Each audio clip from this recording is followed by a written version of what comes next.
Hey everyone, Dustin here from Dustin's Travels. Today we're going to talk about 7 ways to greatly enhance your Yellowstone experience. You're going to want to hear every single one of them. Let's go.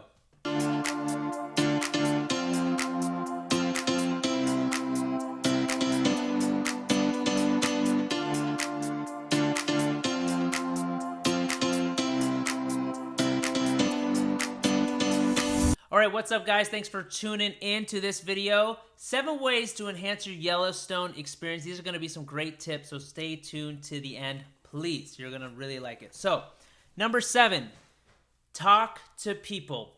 When you're there, don't be in your own, and you're going to be in your car mostly, but start conversations with others. This could be at the restaurants, it could be at the hotels, it could be when you're on the hikes or walking, or when you're around other animals. Talk to people because that is how you're going to know where some of the good stuff is hiding. So, for example, we were in Hayden Valley one morning, and we were going to kind of look at the Hayden Valley and look out there, and we saw some people looking in the distance, and we went up and started talking to someone, and they're like, hey, there's a grizzly bear 2 minutes that way. So we jumped in our car and ran, and we filmed the grizzly bear. I don't know if it was actually a grizzly bear. I think it was maybe just a large brown bear, but it may have been a grizzly. I'm not an expert on that. But the point is, we knew that because we talked to the people. Another time, we were at this very random rest stop. There's nobody else around. And one lady was there, and we started talking. And I said, hey, did you see any moose out there? She said, no. But if you go north to Lamar Valley, there's a dead bison that wolves and bears are feeding on. And so what did we do the next day? We went up to Lamar Valley. We were not planning on going up there. I didn't really know about it. We ended up not seeing the bison because it had already been eaten by the bears and the wolves. But we met some people who had some pictures and videos, and we saw that. And also, we did see some wolves in Lamar Valley. We saw a big herd of buffalo up there, all because of a random 30-second conversation we had at a rest stop from a chance encounter. So make sure you're talking to people. They're going to tell you where the action is, what they're seeing, and it's kind of like having eyes and ears on the ground. You know, can find out where all the action is, where the animals are at. And you can get some really, really cool experiences by doing that. Also, maybe hear of some hikes and things like that just by talking to people, okay? So that is tip number 7. Tip number 6 is wear layered clothing. So Yellowstone can be quite cold and it can be quite hot. So I had like 4 layers on. I had a jacket, I had a sweater, I had a shirt. Wear layered clothing so you're comfortable and it's easy to take your clothes off. Not all your clothes off, some of your clothes off. One of the things about Yellowstone, it takes forever to drive from point A to point B. So you don't want to go somewhere and be like, oh, you know what, let's go back home and get a sweater. It's going to take you forever to go back and get a sweater. If you're staying outside the park, it's going to take even longer. Forget about it. So make sure you bring all the stuff you need, like your sunglasses, your hat, your sunscreen, mosquito repellent. But also bring layered clothes. Keep it in your car with you or keep it on your body, and then just take it off as you need it because the weather can be very cold in the morning, hot in the afternoon, and you're going to want to be out most of the day traveling and exploring. You don't want to be sitting and keep going back to the hotel for things like that. Okay, so that's tip number 6. Tip number 5, download the Google Maps or whatever maps you're using to your phone, but download the location. So if you go to like Google Maps, you can download the Yellowstone area to your phone, so it's on your phone. There is no cell connection in most of Yellowstone. So if you're trying to say, oh, let's go to Old Faithful, or how far are we from Old Faithful, or maybe you hear of another area to go to and look at, you can't just type it in your phone because you won't have any connection. But if you download the map to your phone, basically Google will save it there for I think 30 days, and then you can go in and just use it as if you have perfect cell connection. So we do this with all our trips where we're going because you don't always know how good the internet's going to be. So download that to your phone ahead of time, and then you're going to be good to go. As a side tip, also download any music you want to use. I think Jurassic Park, Game of Thrones, any kind of classical music, those really enhance the experience. So download those to your phone before you go and just kind of play it as you're driving around, and it really makes it like a movie experience. It's really, really exciting. So that's a little side tip for you as well. Tip number 4, wake up early. Wake up early. You're going to see most of the action, especially the predators, early in the morning, as close to sunrise as possible. We heard some stories from guys up in Lamar Valley. They woke up at like 5 in the morning, got there, they would see packs of wolves just kind of running around there. If you wait longer, the wolves are going to kind of go off into the distance. The bears are going to kind of go off into the distance. At least between sunrise and maybe the first 2 to 3 hours, you want to be up and about and looking around. That can be challenging. Sunrise is sometimes at 4 or 5 a.m. So that means you're up at like 4 or 5 in the morning, going to like 6 or 7. It can be challenging, but once you get up, once you get out of bed, you start going around, the excitement, the adrenaline will carry you through. You can always sleep later in the day, to find a picnic area, take a nap or something like that if needed. But you want to get up early. That being said, also make sure you're driving around kind of later at night, about 2 to 3 hours before sunset. Don't be caught in a restaurant eating food during that time because you're going to miss some of the best action. We saw 6 or 7 bears driving up at one time around the evening hours. We would only see wolves in the early morning or evening hours, so you want to really take advantage of those times to be out and about exploring the area. That's where you're going to see some of the really, really cool wildlife, and they'll probably be very close to the road. Overnight, the bears and the wolves are wandering around. There's no one out, so they might go around the roads. And as the sunrise comes up, they may still be near those road areas, okay? So you want to be able to be out and about to make sure to take advantage of that and see them up close. Not too close, but up close.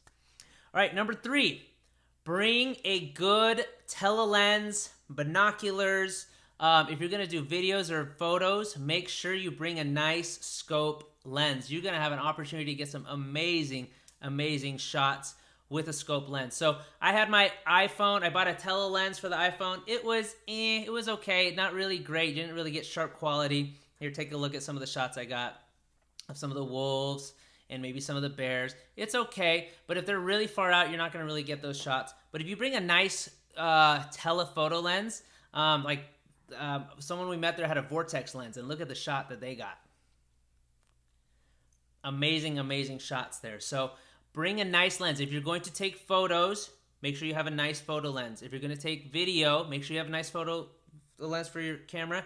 Also a tripod, because it's going to be way too shaky. If you just want to observe and enjoy, make sure you bring binoculars. Again, a tripod is pretty nice because sometimes the animals are really far out there, and if you got a binoculars, sometimes you're shaking, your hands are shaking, it's hard to get them in scope. But if you have a tripod, you can just sit there and you can enjoy them in their full beauty. And especially I recommend recording them because that's really a lot of fun. So bring a nice lens. Again, the Vortex lenses are pretty good. That's what we saw a lot of people using when we were there, and they were really amazing. So make sure you have that. You don't want to show up and not have it and be like, shoot, what do I do now? You can't just go to the local store and buy it. It's going to be too hard and it's too far away, okay? So bring that ahead of time. Tip number 2, this is a good one. Download the Travel Stories app on your phone and download the GaperGuide for North and South Yellowstone. Gaper, G-A-P-E-R, for North and South Yellowstone.